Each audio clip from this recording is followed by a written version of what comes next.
అందరికీ నమస్కారం. Welcome to our channel Ideas Bazaar. అందరికీ ముందుగా కార్తీక మాస మొదటి రోజు శుభాకాంక్షలు. కార్తీక మాసము రోజు కూడా మీకు ఇలాంటి వీడియోస్ రావాలి అంటే వెంటనే ఛానల్ని సబ్స్క్రైబ్ చేసుకోండి. కార్తీక పురాణము 1వ అధ్యాయము వశిష్ఠముని జనక మహారాజుకు కార్తీక మాస విశిష్టతను వివరించుట.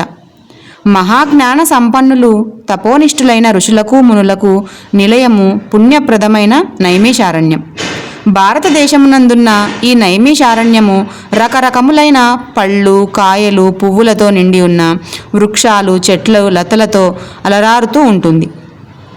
ఆ అరణ్యంలో నివసించే చిలుకలు, గోరువంకలు, చక్రవాకములు, హంసలు, మయూరాలు వాటి విన్యాసాలతో మనసుకి ఎంతో ఆహ్లాదాన్ని కలిగిస్తూ ఉంటాయి. దానికి తోడు సహజ వైరం కలిగిన పశుపక్షాది మృగాలు కూడా తమ సహజ వైరాన్ని వదిలిపెట్టి పరస్పరము స్నేహాధారాలతో కలిసి మెలిసి తిరగాడుతూ ఉంటాయి.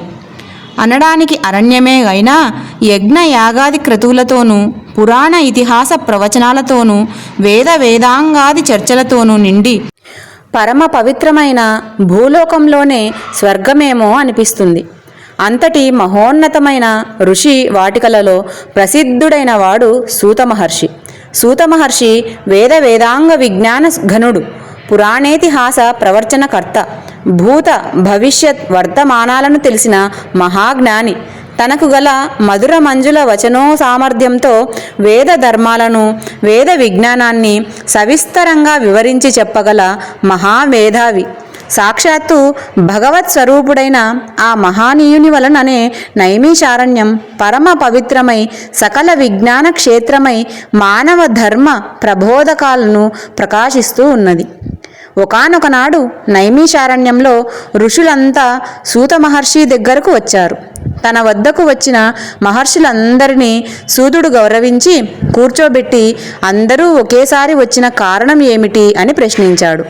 వచ్చిన వారిలో ఒకడైన ఋషులందరికీ నాయకుడైన శౌనకుడు సూత మహర్షికి నమస్కరించి, మీ కారణంగానే మేమంతా సమస్త వేద విజ్ఞాన సంపన్నులమై కర్మ ధర్మాచరణ ప్రవక్తులమై యజ్ఞ యాగాది జప తపోనిష్ఠులమై వృద్ధి పొందుతూ ఉన్నాము. మీ చేత కార్తీక మాస మహత్యమును చెప్పించుకొని వినాలని వచ్చాము. కార్తీక మాసము హరిహరులిద్దరినీ పరమ ప్రీతికరమైనది. ఈ మాసంలోని 30 రోజులు పరమ పవిత్రమైన పర్వదినాలే. ఈ మాసంలో చేసిన స్నాన జప తప దానాలకు అపారమైన ఫలసిద్ధి లభిస్తుందని విన్నాము. అంతటి విశిష్టమైన కార్తీక మాస వైభవాన్నంతటినీ సమస్త విశేషాలతో సవివరంగా విన్నవించి మమ్మల్ని కృతార్థులను చేయవలసిందిగా అని సవినయంగా ప్రార్థిస్తూ ఉన్నాడు. సూతుడు మునిజన శ్రేష్ఠులారా, మీ కోరిక పరమ ఆమోదకరము. మీరన్నట్లే కార్తీక మాసము అత్యంత పుణ్యప్రదమైనది. ఈ మాసం కేవలము హరిహరులకు మాత్రమే కాదు, సమస్త దేవతలకు ప్రీతిపాత్రమైనది. ప్రతి మాసంలో ఏదో ఒకరోజు పర్వదినం ఉంటుంది. కానీ ఈ కార్తీక మాసంలో నెల రోజులు పర్వదినాలే. ఈ మాసం ధర్మ కార్యాచరణాలకు నియమనిష్టలకు నిలయము. ఈ కార్తీక మాస మహత్యం విన్నవారికి పుణ్యగతులు లభిస్తాయి. ఈ మాసంలో కర్మసాక్షి అయిన సూర్య భగవానుడు తులారాశిలో సంచరిస్తూ ఉంటాడు. కనుకనే ఈ మాసంలో చేసిన పూజలు, వ్రతాలు, దాన ధర్మాలు, దీపారాధనలు, నక్తములు, ఉపవాసములు, పురాణ శ్రవణాలు అనేక జన్మలలో చేసిన పాపాలను పరిహరింపజేసి పుణ్యగతులను ప్రసాదిస్తాయి. అభీష్ట సిద్ధి లభించి జీవితము సుఖమయమై సాగిపోతూ ఉంటుంది. ఇహపరాలలో ఉత్తములై వర్ధిల్లుతారు. మానవజాతి శ్రేయోభిలాషులై తరించే మీకు ఈ పురాణాన్ని వివరించడం వలన నేను ఉత్తమ గతిని పొందుతాను అని అన్నారు. మహామునులారా, ఈ కార్తీక మాస పురాణాన్ని గురించి స్కాంద పురాణంలో ఉంటుంది.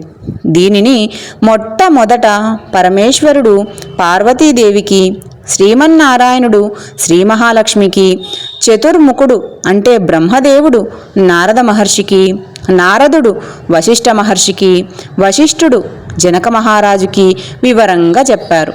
వశిష్ఠుని దయ వలన ఈ కార్తీక మాస మహత్యాన్ని వినే అదృష్టం నాకు కలిగింది. నేను విన్న ఆ విశిష్టమైన పురాణాన్ని మీకు వినిపిస్తాను. సావధాన మనస్కులై విని తరించండి అని మొదలుపెట్టారు కార్తీక మాస మహత్యం గురించి.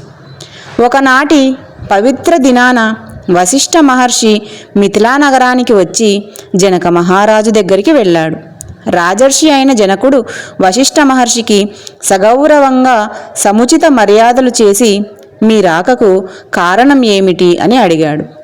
అందుకు వశిష్ఠుడు, ఓ జనక మహారాజా, నేను సిద్ధాశ్రమంలో యాగం చేయాలని సంకల్పించిన యాగానికి నీ సహాయం అడుగుదామని వచ్చాను అని అన్నాడు. దానికి జనకుడు, మహర్షి, మీ యాగానికి కావలసిన ధనాన్ని, అనేక విధాలైన సంబురాలనన్నింటినీ మీ కోరికను అనుసరించి మీకు సమర్పిస్తాను. నాకు నా సంపదలకు ఇంతకంటే గొప్ప ప్రయోజనము ఏమి ఉంటుంది అని వినయంగా అంగీకరించారు జనక మహారాజు గారు. మునిజన శ్రేష్ఠుడవైన ఓ వశిష్ఠ మహర్షి, నాకు చాలా కాలం నుండి ధర్మార్థ కామ మోక్ష ప్రదాయకమైన సర్వ పాపహరమైన కార్తీక మాస మహత్యాన్ని వినాలని కోరిక కనుక నా యందు అనుగ్రహముంచి కార్తీక పురాణాన్ని వినిపించి నన్ను కృతార్థుడిని చేయమని ప్రార్థించాడు.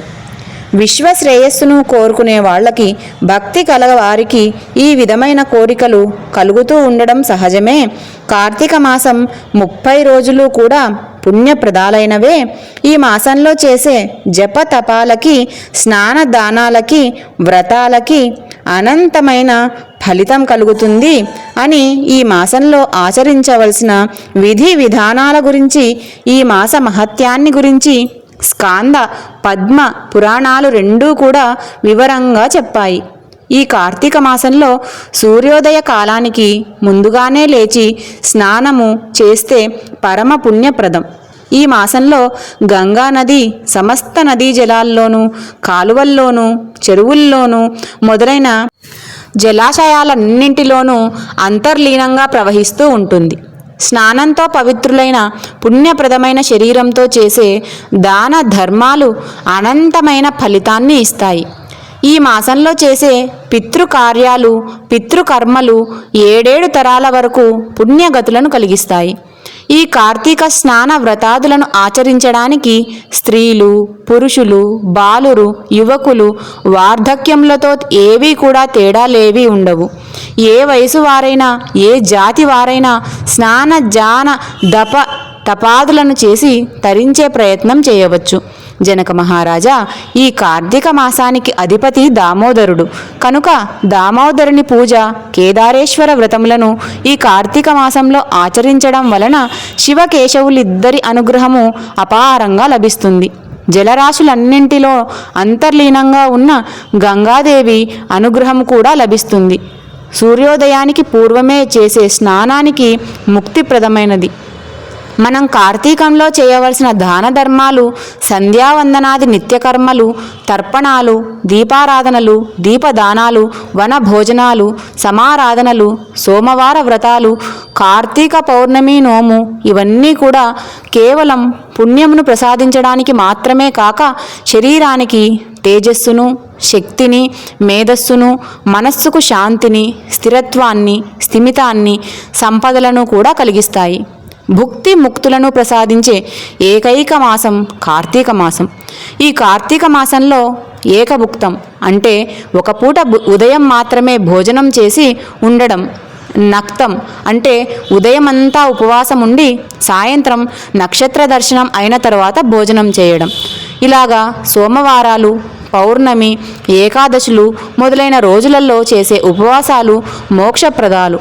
పూర్తిగా ఉపవాసం చేస్తూ సంధ్యా సమయంలో తీర్థ ప్రసాదాలను స్వీకరించడం, ఉపవాసం చేయడం అనేవి పుణ్య ముక్తిప్రదాలు.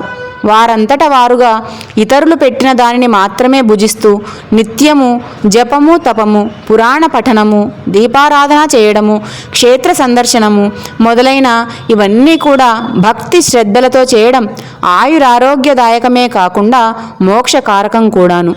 ఈ దీక్షతో కార్తీక సోమవార వ్రతం చేసిన ఫలితం కూడా లభిస్తుంది. ఇంతటితో మొదటి రోజు పారాయణ సమాప్తం. తరువాత రెండవ రోజు పారాయణకు రేపటి వరకు వెయిట్ చేయండి. ఇలాంటి మరిన్ని వీడియోలు మీరు రోజు కూడా చూడాలి అంటే, వినాలి అంటే తప్పకుండా ఐడియాస్ బజార్ అనే మన ఛానల్ని సబ్స్క్రైబ్ చేసుకోండి.